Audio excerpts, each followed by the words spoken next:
कर सुरू. आदरणीय व्यासपीठ, सर्व सन्माननीय परीक्षक व सर्व श्रोते, तुम्हा सर्वांना नमस्कार. मी वेदिका रवींद्र आकडे, इयत्ता दुसरी. माझ्या शाळेचे नाव जिल्हा परिषद प्राथमिक शाळा गोदेगाव. आजच्या स्पर्धेसाठी मी निवडलेला विषय आहे आम्ही जिजाऊ.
आमचे माहेर बुलढाणा जिल्ह्यातील सिंदखेड राजा.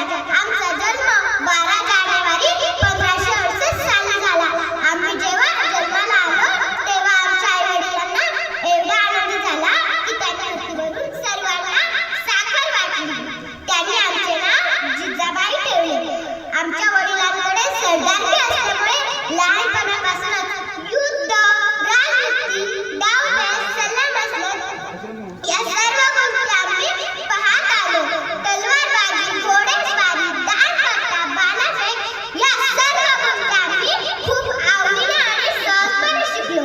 आता आमच्याबद्दल सांगणे आम्ही पुरे करतो, कारण आम्हाला माहित आहे की दरवर्षी तुम्ही आमची जयंती, पुण्यतिथी साजरी करतात. त्यावेळी मोठमोठ्याने भाषणे टाकतात. आमचे पराक्रम, शौर्य, आदर्श, संस्कार या विषयांवर आम्ही त्यामुळे मुद्द्यावरच येतो. आम्हाला आमच्या समोर बसलेल्या सर्वांना जाब विचारायचा आहे. तुम्हाला काही गोष्टींचे स्मरण करून द्यायचे आहे. तो काळा दिवस आजही आठवला की तेवढ्याच वेळेला होतात. काळजात धडकी भरते, पाय लटकत लागू लागतात आणि आम्ही निशब्द होतो.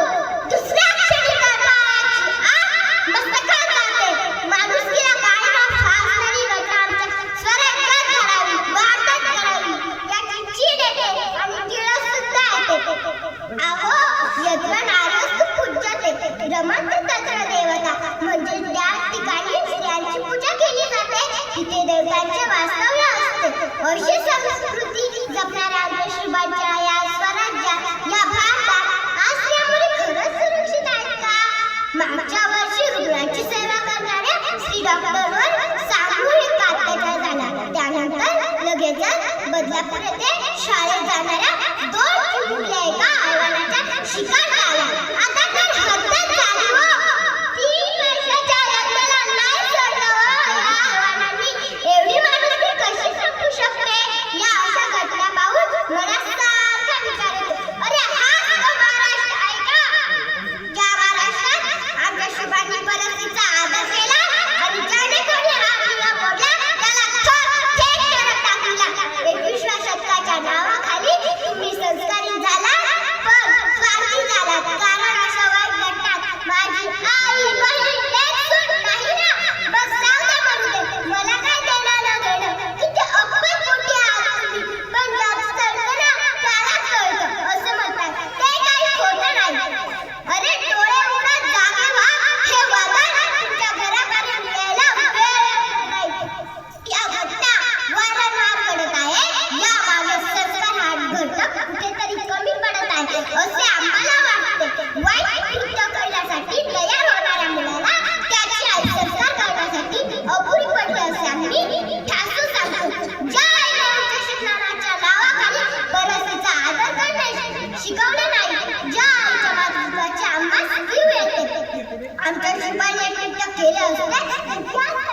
जास्त बोललो असेल तर माफी असावी. शेवटी जाता जाता एवढंच